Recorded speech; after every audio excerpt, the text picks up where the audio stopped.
Good morning, everyone. Can we get started?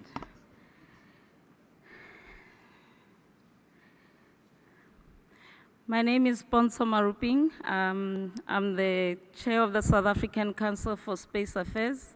I also currently chair the United Nations Subcommittee on Space Technology.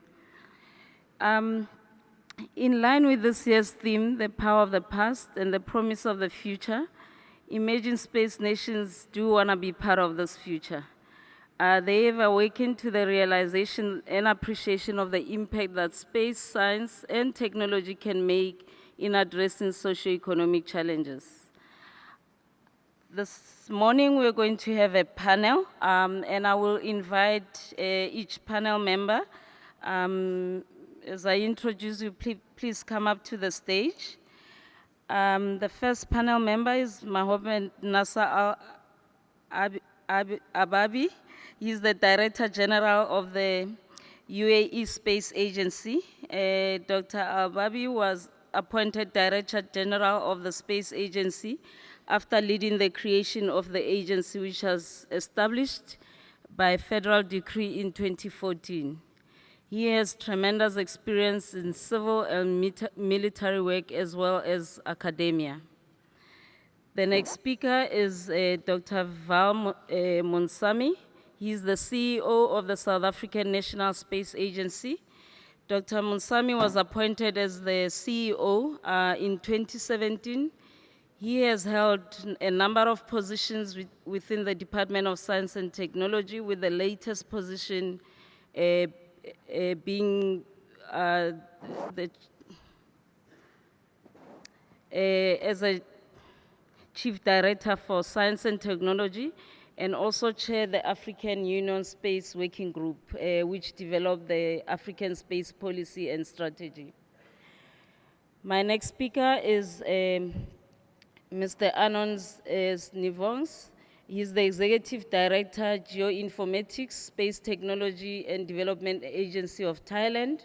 He was appointed Director in 2012, and over the last 5 years, he has been team leader or coordinator of several projects from various organizations, such as the Advisory Committee to the Executive Director, Asian Disaster Preparedness Center. The next panelist is Mr. Carlos Augusto Teixeira de Moura. He's the president of the Brazilian Space Agency. He made his career in the Brazilian Air Force, leaving the Air Force as a colonel engineer, and he's been working in the space sector since 1985, mainly with implementation of the Alcantara Launch Center and other roles within the Strategic Space Systems Program. The last panelist is Mr. Zolani Ruijao, the General Manager of the National Space Program Office in Angola. He was appointed in 2013. He has experience in various academic environments, teaching electrical engineering and space technology.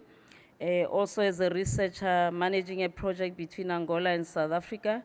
And in the past 5 years, he's been managing the satellite program for Angola, and as well as the development of the space strategy. This morning, we will engage with the panel to look at issues such as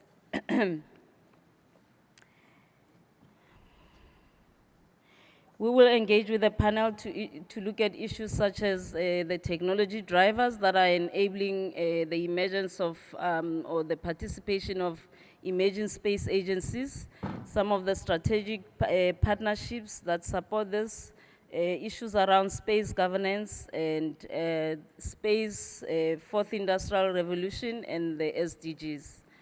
I will now give each panel member about 3 minutes to make their opening remarks, and then that will then be followed by a few questions from me, And then we would like to encourage the audience through Slido to also pose questions that we will then address to the panel later.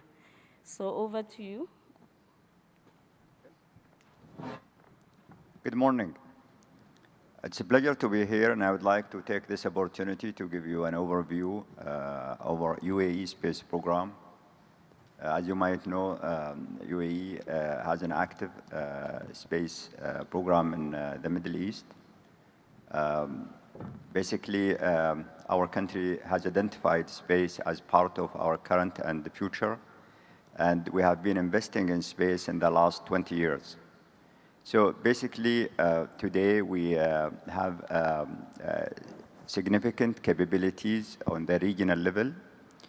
For example, UAE operates and owns 10 satellites in orbit, 8 satellites in projects. We have the first space agency in our region. We have a mission to Mars, what we call the HOPE. This will be launched next year. It's a scientific mission that we do in cooperation with some international partners.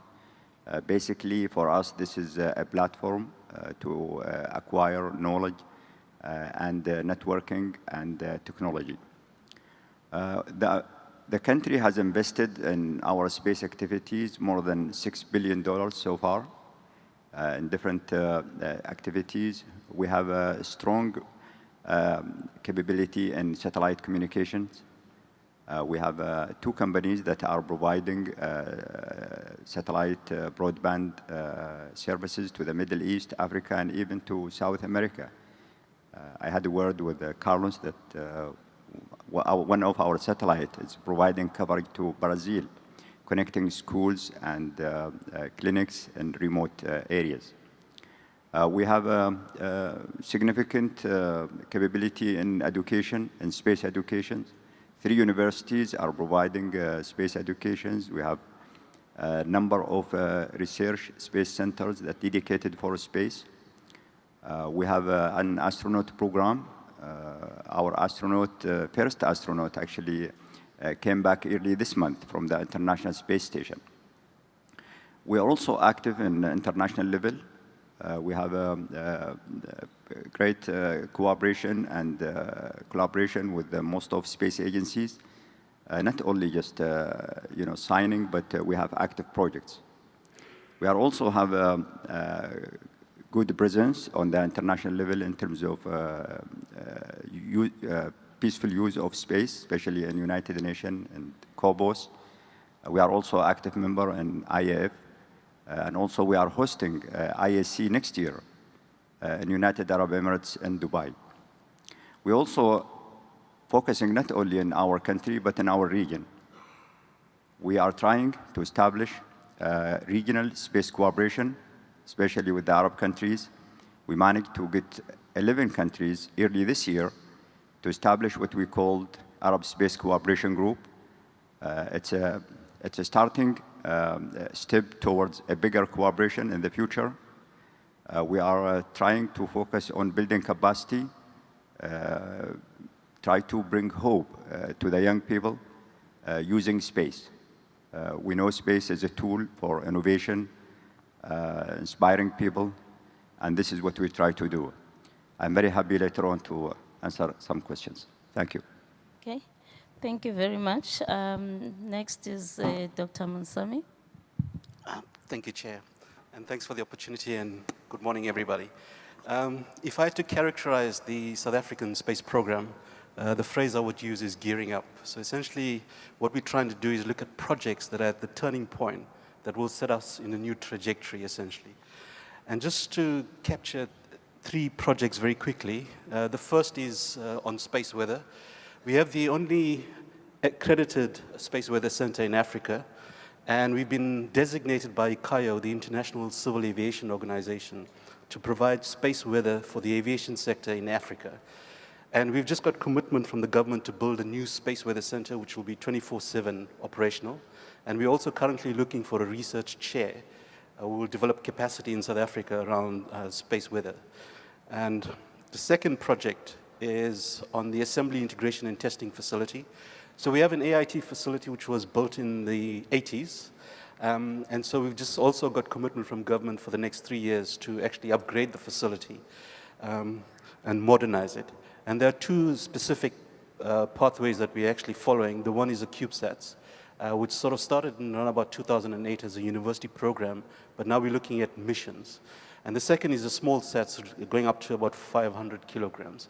And so we have a specific interest in developing optical and SAR capabilities, and also looking at specific science missions going forward. And then the third one is our ground segment, which is north of Pretoria in Archbishop. And we have a number of antennas that cover all conceivable parts of the electromagnetic spectrum. And at the moment, we're expanding this to look at deep space networks. We're in conversations with the major agencies around supporting the Luna and the Mars missions, so we will see a ground segment in South Africa. And the second is teleport services. So there's a number of sort of satellite constellations that are coming through for teleports, and that will be expanded in the next year or two. So those are the three key projects, just to give you a flavor of what we are doing in terms of expanding the program in South Africa.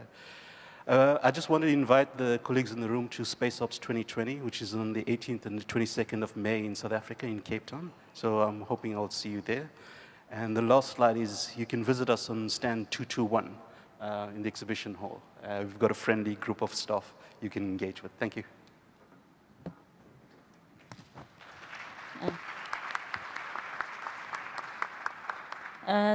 Thank you. The next speaker is Mr. Snidwang. Thank you. Well, in Thailand, space activities are carried out by a number of department agencies. On the government side, we have more than 10 active departments and agencies actively working on different aspects of space. But we also have private sectors, company. There's a number of startups that are interested in different type of space manufacturing and services. Also universities that are working on research and many things. So then that's why we ready now to coordinate that. We have the National Space Policy Committee chaired by the Deputy Prime Minister, and working on policy and others. As for GISTA is just one of the public agency, organization. In the past, we put a lot of emphasis on, well, I just have that Thailand and space has a quite long heritage. We have used satellite communications for more than 30 years. The first ground station was established, I think, almost 40 years ago. And also for the first remote sensing satellite receiving image receiving station was more than 25 years old now. But recently, the remote sensing and also Geo-Informatics applications and mapping are being not only by GISTA, but other departments and also private companies has already been take care of many aspects of those. So right now, as for GISTA, we are emphasized on 3 more new areas. The first one is, of course, we know that one of the weakness of to develop space activities in Thailand is on the policy side, where we have a national policy committee, but the awareness among top policy people on space are still not very high. So right now we establish a new program which is called Space and Geo-Informatics Platform for Sustainable Development to what we call actionable intelligence policy. So that means policy have to be both actionable and intelligence.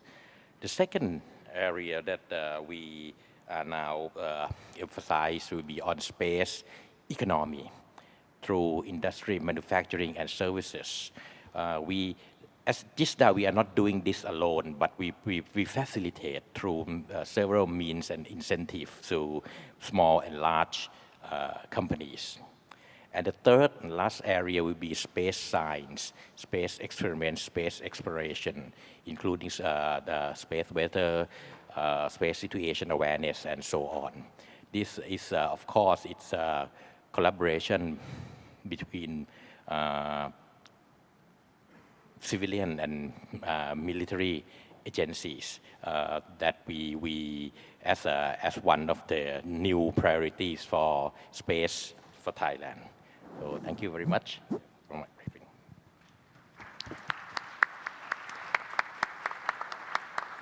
Thank you. Our next speaker is Mr. Dimora. Hello, ladies and gentlemen, good morning. Bom dia for my Portuguese colleagues, Portuguese speaker colleagues. Well, as probably most of you know, Brazil is a very huge country with so many discrepancies in our realities. Most of our population is concentrated along the coastal line of Atlantic, and the interior of the country has what we say a demographic emptiness. So one of the main challenges we face in Brazil is how to really integrate our people, how to diminish those differences, how to give better opportunities to allow of the Brazilian citizens. Our Minister of Science and Technology, Innovation and Communications is astronaut Marcos Pontes, is with whom the Brazilian Space Agency works. We are very aligned.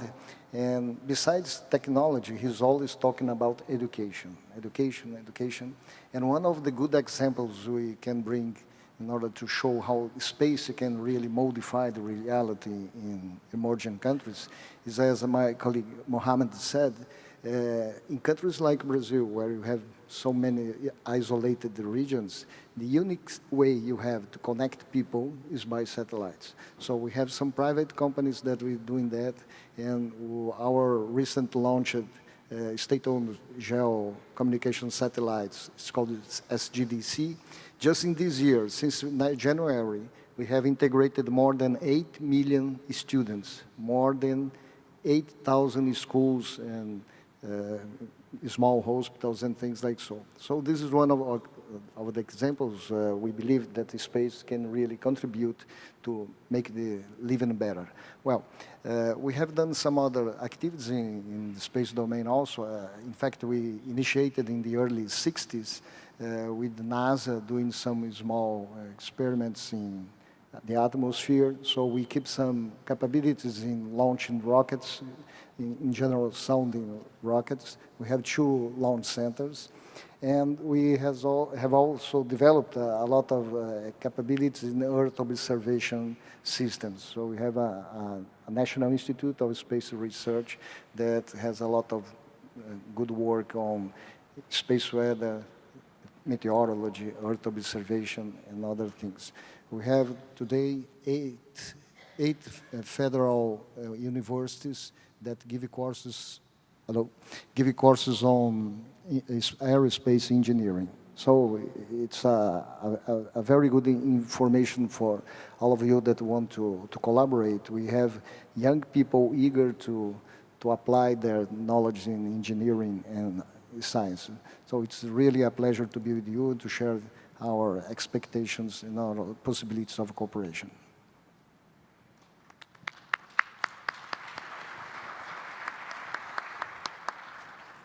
Our next panelist is Mr. Joao. Yes. Good morning, distinguished panelists and distinguished guests. Actually, for Angola, it's a very interesting story how we got in space. We went to a very severe war problem, and in 2012, we started rebuilding our infrastructure in the country. As you can imagine, we had all the telecommunication infrastructure destroyed, and Angola is mainly rural, and is a big country, it's 1 million kilometers square. We are now with 20 million population scattered around, and we had to find a way to deploy communications fast, to cater for education, telemedicine, and so on. So the government took the decision in 2013 to acquire our first satellite called AngosAT-1, which with the aim of delivering satellite communication throughout the country, because laying fiber and other network infrastructure will take some time. This is how we got in space. So 5 years ago, we had non-existent space infrastructure in the country, either on ground and space. Today, we can say that we are among 8 nations in Africa where are quoted to have space infrastructure. Besides the communication satellite that we are now building, AngosAT-2, which is a high throughput satellite with 6 transponders on C-band and 24 beams for Ku-band internet delivery. We also procuring now brand new, we just signed contract with Airbus to procure a brand new observation satellite to help manage resource in the country. And later on, I can go a little bit more in detail on why we are procuring a new observation satellite. I also like to focus that for the last 5 years, we have done tremendous job on space education and training. One of the big challenge on space, in our experience in Angola, is that the stakeholders, even government, they don't really understand the technology. And took us a while to figure out this problem. So the past 3 years, we are being engaged in a very intensive awareness program. If you go to our booth in 6009 emerging countries, you'll find some comics books that we target special kids and other special information materials for high level and the stakeholders, active and passive stakeholders. For now, that's all. Thank you very much.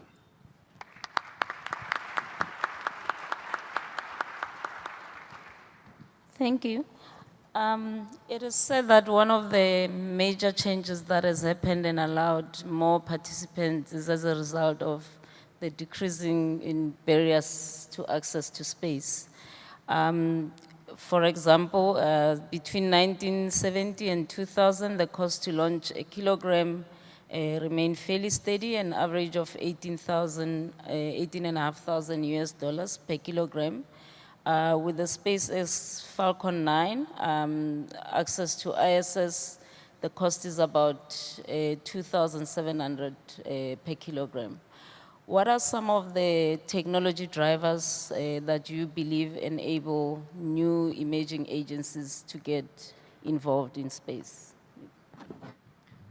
Well, in our case, in UAE, maybe our story is different because we had before space infrastructure. When the space agency was founded in 2014, we have decided not to operate, but to coordinate, facilitate, and integrate. So what we try to do to promote our space sector is to become a funding agency where we support our research centers in certain technologies that it's not probably available, but it can provide a niche for us. As a young space nation, I think it's the case for everyone. A CubeSat is a good way to educate and to probably promote space. Then we had a lot of space R&D projects. We are part of International Space Exploration Coordination Group. This group is focusing and listing certain technologies it's required for space exploration. We are a member of that group, and they issue kind of a table for certain technologies that need to be developed for human space exploration. We are also considering that. We developed also the space science and technology innovation roadmap. So we try to work on plan using the fund coming from the space agency to direct, these technologies. We also work on different track, which is a space investment. Try to boost our space sector through invest in space economy. We just issued our strategy, which is a 10 years working plan or roadmap. And we also issued what we call a space investment strategy, where we try to encourage local investors and foreigner investors to come and invest in the countries through different tools and mechanisms. I think it's a package from technologies, from investment, regulations, cooperation. This will help to advance any emerging space nation. Thank you. Okay. Anyone want to add anything? Yeah. So just in terms of emerging nations, given the financial constraints, I think we're looking for much more cost-effective platforms. So we started off, for example, using CubeSats as a cost-effective platform for education. And I think when we started around about 2007, CubeSats were considered as space debris. And now it's become a reality that is actually used for science missions. Even the bigger agencies are looking at CubeSat missions. So I think given our experience in CubeSats, we've also broke through that domain. And I think we are a serious contender even with the bigger agencies around CubeSats. So one of the ways that space seems to be advancing a lot, actually it's been from the beginning, is around partnerships. So maybe I can ask, what are some of the strategic partnerships that you guys are looking at in terms of participating more in space activities? Thank you. I think so. Look at the partnership in two levels. Partnership within the countries. And of course, we have been trying through several modes of coordination. The committee is still very important, but also engage people on a new innovative platform that not just only through government, but for example, we have youth network that we have, many of them are very much interested in space. Another level will be partnership at the international level. Well, in Asia and Pacific, we have many opportunities. APR staff, for example, APSCO, Geo, and so on. So these are, we have this at the regional level, and also at the truly global level, Corpus and others. Well, as for Thailand and some of our neighboring countries, we're still not very active in that level, Corpus, for example. But we hope that through some initiative that we are trying to promote, such as the Regional Liaison Office for USA, that hope to be established in Bangkok in the near future. We'll hope to facilitate such partnership at the regional and global level. Would you like to add more? Well, Brazil has been engaged in foreign cooperations with the United States, Germany, China, Argentina, France. So we have a long history of cooperating bilaterally. Concerning multilateral cooperations, we do believe that political problems sometimes arrive. Let's give you an example. We have in the context of BRICS, Brazil, Russia, India, and South Africa, that has been proposed a virtual constellation of satellites. We are working on that, and fortunately between India and Brazil, between India and South Africa, everything comes okay, but eventually you have some problem with two countries, and so the remaining of the others just wait the time they could solve that problem. So we believe that bilateral cooperations are really easier to proceed, and that's what we have done mainly in science with the NASA, also with DLR, using small rockets, sounding rockets, microgravity experiments. With China, we have also Argentina, some projects concerning ocean resources. So we have the idea to produce 2 satellites devoted to that. And we believe that with all this new way of doing things in space, the small sats, we can really have better opportunities to engage in cooperation with our neighbors in South Africa, the whole Africa, and our neighbors in South America also. So those are cheaper, and we have a launch center. We are developing a small satellite launcher. So we believe that we can do things easier instead of just going on piggyback with the great launchers. Okay, thank you. Do you wanted to add anything? Yes, I also like to contribute. Small sats are now a great opportunity for emerging countries. We have been this year to Portugal in the new summit, New Space Summit, where Portugal invited all the Europe to discuss opportunities and technologies, what is needed to make it cheaper for launching small sats. And by the way, they are building a new spaceport to facilitate countries who want to launch small sats. We have been trying to join this program with Portugal. We always been discussing for the 5 years also with South Africa. We are trying of learning in experience, very successful experience with the small satellites as a bilateral partnership. We are offering also for the new coming years, we're going to come and join CubeSat program, more for capacity building. I have been stressing this and emphasize that it's not possible to go to space, even with new space technologies, if you don't have enough education. Quality in education is very important.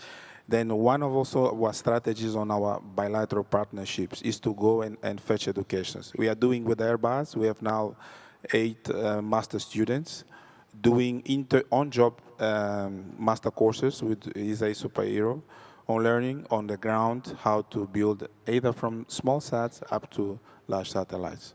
Thank you. All right. Yeah. Just a few words on cooperation. I think from our humble experience, space is all about cooperation, especially for young, emerging space nation. And it's not just only countries, but can be in a different format.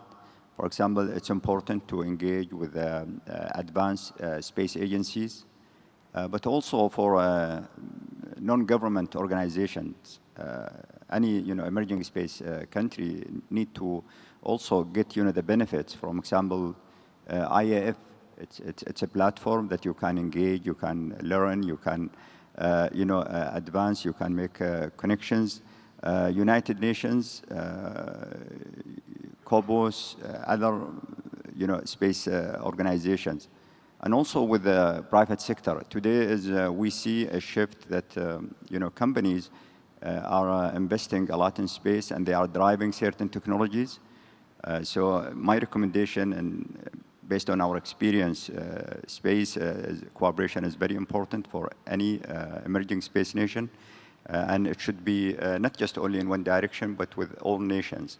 For example, in our case, we signed more than 30 space cooperation agreements with almost space agencies, except my friend in Brazil, and we are heading to do that. But why we are doing this? Because we learn, we engage, we network. It's a different schools when you go from country to country, but I think it's important that you have all these levels of cooperation. Can I just make a quick point? So we also have a number of bilaterals, but I just want to pick one particular relationship with Europe. So we participated in the framework program in terms of space cooperation. And Europe has this model where they work with third partner countries. And South Africa was ranked second after Russia. It was Russia, South Africa, and then the US. And the reason why we were so successful, there are 3 preconditions to that. The first is that we knew we had to have the expertise back home to engage effectively. The second is we knew which projects we wanted to engage in from a strategic point of view, a national perspective. And the third point is that we came to the table with our own funding as well. We didn't just come there looking for money. And so I think those 3 preconditions set the platform for us to be successful with regards to international collaboration, like with the FP7. Okay, thanks. So one of the most topical issues right now is fourth industrial revolution. And I would imagine that as emerging countries, we're also looking to participate going forward. Space is considered to be one of the major enablers. How do you balance the need to push boundaries in terms of developing new industrial activity as well as taking care of the SDGs from a development point of view? Yeah. In our case, actually, a few weeks ago, UAE established the first, artificial intelligence university. And we think there's connections between AI and space applications. For example, imaging recognitions. Even if we think about a satellite, it's a robotic. And I think there's a connection. We try to leverage on the capability that we have and connect that in space. So we direct, some investment now, and we try to attract certain foreigner investment to come to, for example, to UAE and do, connections and to do projects that's related to space, but also to be in line with the advancement of AI and big data and the Internet of Things. We think space is a key to connect all these devices in the future. Small satellites, we see the trend now to go to smaller satellites. And I think this is where, AI and it's be crucial for space application. Anyone want to add anything? Yeah. Okay, go ahead. Yeah, we also, for instance, one of the things that our government is looking for IR has to do with the AI as well. For instance, in terms of SDGs progress, Africa is doing the least progresses. And Agenda 2030, the African Agenda 2063, they say space technology is key to help boost these SDG goals. So what we are focusing now is, for instance, most of our last 10 to 15 students when study abroad, they are focusing on space applications, how to use AI in agriculture. And we are already applying this to Angola. We have acquired a lab with Thales and Lenia in France, which teaches our students all the downstream training and how to apply AI straight in predicting, for instance, agriculture crops, flooding, and we are also oil country. We are also using AI on how to detect oil spills in the country. This is just something I would like to share as well from Angola side. Okay, thank you. I think I agree with colleagues from UAE and Angola that, with new industry and new way of technology, AI, for example, will lead to a more, I'm quite optimistic that on Earth, they're going to be more sustainable. But we still question whether sustainable development in space and in planets, whether it's going to be quite challenging, because it will look like our world centuries ago, where people explore oceans and so on as a blue field, green field, but without much consideration at the beginning. So I don't want to see space and our planets to be repeated that way. Okay. One last comment before I go to the questions from the floor. Share the South African experience. So South Africa has invested about $300 million on the radio astronomy, which is the most powerful telescope at the moment, called the Meerkat. And what we've done is we've leveraged on your software engineering big data, because the radio telescope is a big data problem in itself. And what we've got in South Africa is an archive of satellite data going back to 1972.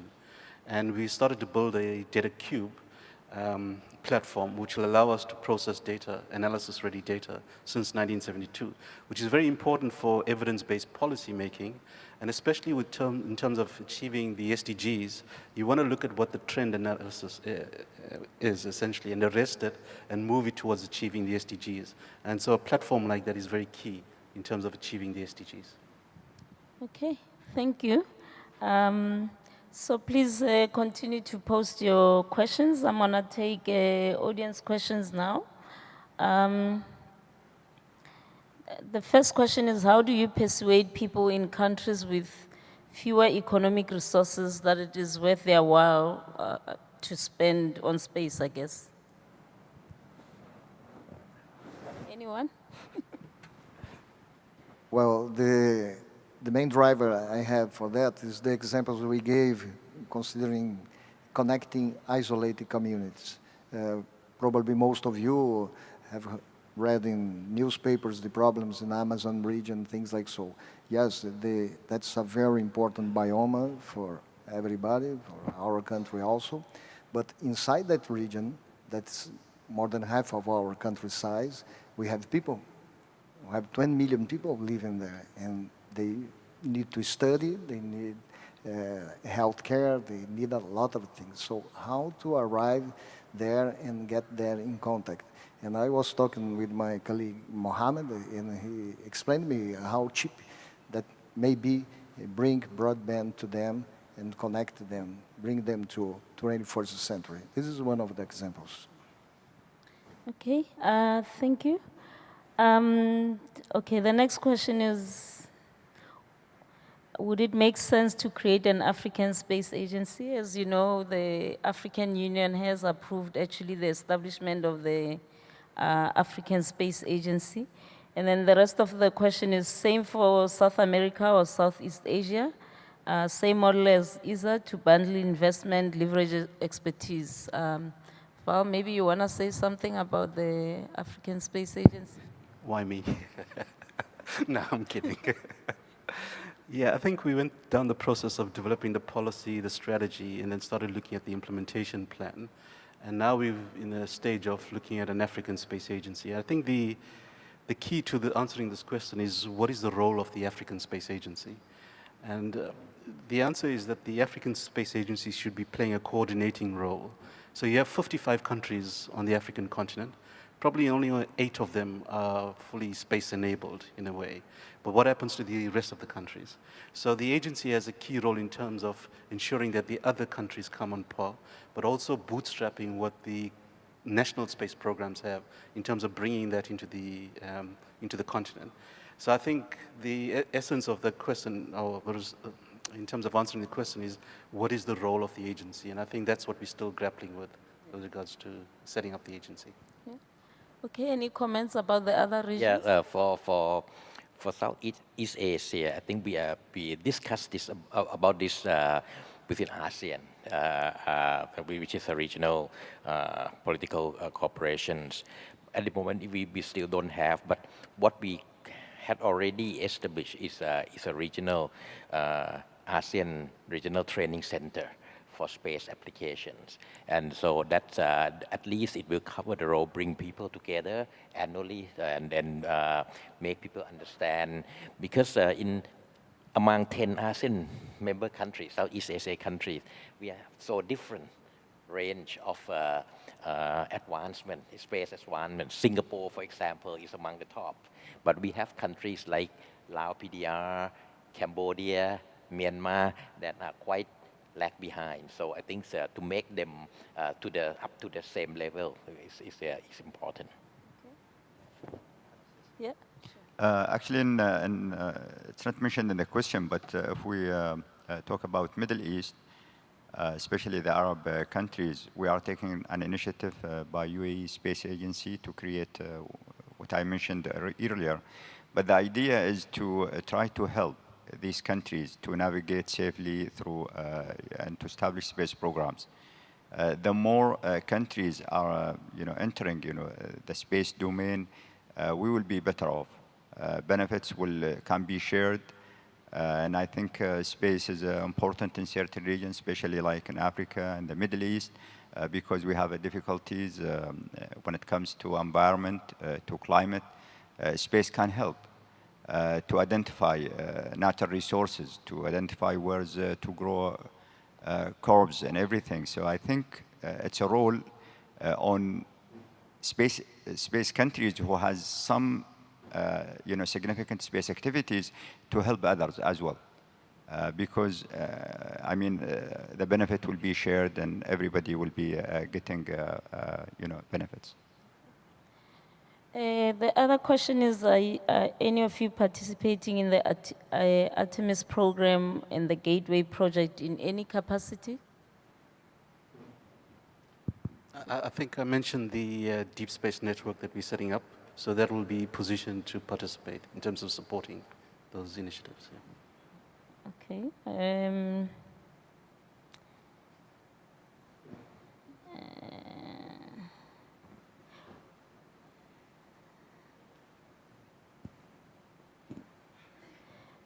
Okay, so the other question is, what is it like trying to be part of a very open and transparent sector of the global economy from your country? And how do you balance local versus global norms? Is the question clear? Yeah, I can try. Okay. When it comes, if I understand correctly, the question is when it comes to space economy. In some countries, you have space activities or space industry, local space industry. Then you try to open the door for international or for foreign investment. I think the driver, especially in our case, is to have a very transparent, clear policy and regulations, including space law that protect the local space investment, but also to encourage foreign investors to come. And I think policy, regulations, transparency is important for a space economy. Can I just answer that, add Yeah. to that? So, I mean, the space sector is a global sector, so you have to look at it as from a global supply chain point of view. So how do you plug into the global supply chain, the space value chain? And so as you're setting up your national space programs, you have to also consider how do you position that in terms of plugging into that value chain. And there's a lot of issues in terms of international cooperation and leveraging on partnerships that you can use to do that as well. Yeah, just add some comments. I deeply agree with my colleagues. And just to give you an example, in Brazil we are trying to approve, maybe not this year, but next year, the new law of space. And that law, we consider all these new drivers we have, this new reality, and how we can accommodate operations, for example, in a launch center that was ruled by government mainly, and that now we want to be working in commercial basis. So we are looking at other countries like New Zealand, some others, how they manage that, and we certainly will introduce some modifications on our country, in our regulations, in order to make it easier and cheaper to use space systems.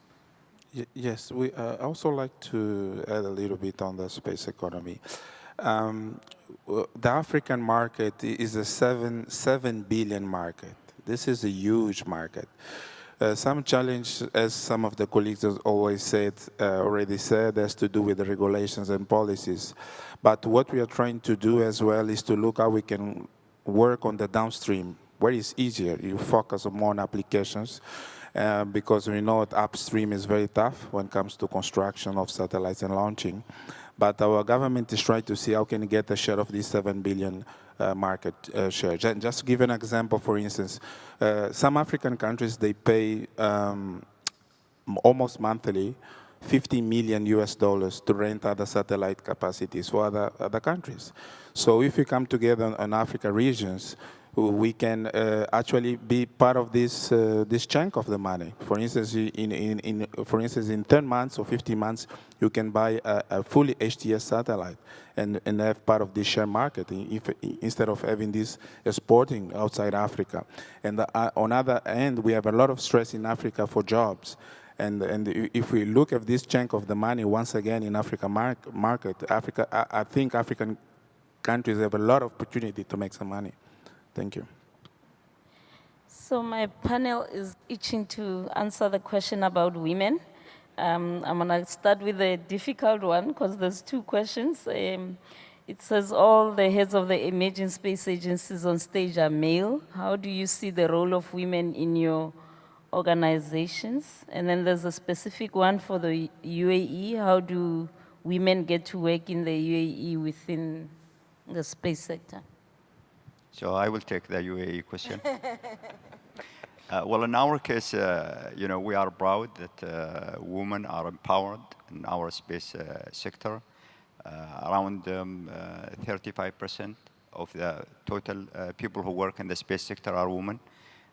In my organization, the Uae Space Agency is 45%.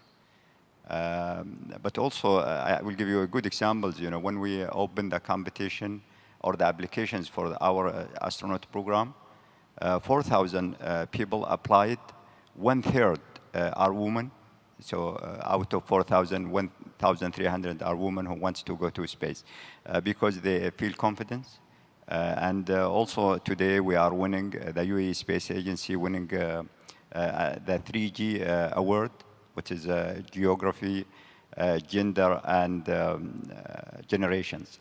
So we are proud of women in our space sector, and I think they are doing great. Nobody gets to not opt out of this question, yeah. so you all have to answer the question. Okay, just in terms of the South African National Space Agency, the executive member team is 7 members, and 4 of which are women. So it's more than 50% women. And I can take it a guess that my successor will probably be a woman. Okay. And more than 40% of the workforce is women at the moment. I think we're getting to gender parity over the subsequent decade. Well, this question is not just only for space agency. It's applied in Thailand for other science and technology disciplines as well. But if you see that, if you look into the number of staff, maybe like in other agencies, the ratio between male and female are quite equal. Actually, in our agencies, if you take the whole people of the agency, we have more women, a little bit more women than men. But I admit that at the top level so far, the male dominate the position. Our agency established already for 15 years, and we had already 3. I'm the 3rd director. All of them, unfortunately, were male. But we have at the deputy level, we have good candidates. So it is possible that we'll see more women in the future at the top management level. Well, I would say that male may be in great numbers, but certainly women are brighter. That's what we see in our agency in many of our technical domains. For example, in Brazil, I would say that today most of the students are women. In medicine, they are the majority. For example, in the Air Force, in the health sector, majority are women, so they are technically really very good, very devoted. And our space agencies is so few, but 3 years ago, we have hired a group of about 50 specialists, and they are not, I would say that 40% are women, but some of them are really bright, PhD, so devoted, so clever. For example, we are presenting the candidacy of Brazil to host the IAC 2022, and the leader of that project is an economist that is really very enthusiastic, very industrious. So we have some examples, and we believe that in the next years, in maybe in 10 or 20 years, we will have a participation of women also in the administration. Because as we see in Brazil, some of them quit their career earlier before reaching the top level of the administration. That's something that is linked to cultural problems, but it's changing a lot, and we are very proud of that. Okay. In our case, we are going to a 30% ratio. We are going to work on 30%, but very interesting scenario. I had the pleasure to be from the beginning when we recruited all the 70 engineers we have now in the agency. And the 30% of women, actually, when we do evaluations, they contribute closer to 80% of the good results we have. Although there are few in our institution, but they really contribute to most of the good results we have. And they also to progress much faster on the ladder. And in our case, the two deputy in our agency, they are women. And I think I'll be replaced very soon. Yeah. Don't think I'm gonna forget these responses. Just one last question. How do your governments interpret the legality of commercial utilization of space resources under international law, considering plans to go back to the moon? Yeah? In our case, we just drafted and our space law was approved from the government. When we drafted that law, we considered these new trends in space, including space resources. And I think it's coming. Also, we touch based and try to regulate human space flight, for example, space tourism. I think it's important to be prepared in terms of space resources legality, and also to be active with the international space community in terms of trying to get common understanding and common agreements about ownership of space resources, and that's important for space exploration. In our case, we are acting on both tracks, on the national level and international level. I think it's important for emerging space countries to start thinking about the regulation framework, including space law, and it's important because it will provide clarity, provide credibility in the international level. Anybody else want to add anything? Yeah, go ahead. Yuval. Okay, thanks. As the chair of our Space Council, you probably know the kind of work we're doing. So at the moment, we're going through a reform process in terms of our Space Affairs Act, our regulations. And I think a lot of the drivers for that is in terms of what's coming out now in the domain, including looking at these new missions that are coming through, mining of the resources. I think we're still trying to get a position paper around that in terms of what it means going forward. So just in terms of human, maybe touching on the second part, I don't think emerging nations can stay out of these human missions as well, space exploration, because you have to look at it from a point of view 50 to 100 years down the line. What picture do you want? Do you want us to stand on the side and look and watch, or do you want us to be part of the integral part of that? So unless we get into this train right now, we will miss it in 50 to 100 years. And that's for our future generation. Okay, thanks. That's really a very challenging question, and we are addressing this point in our new law of space. Certainly some things should be modified, considering that our treaties were signed in the early 60s and 70s, so we should update them. And we believe that the main ideas that supported the Treaty of Antarctic region, they should be the basis for what we would like to do in space. Okay. All right, thank you very much. That's all the time we have, unfortunately. And thank you for your participation. Please help me thank the panel for participating as well.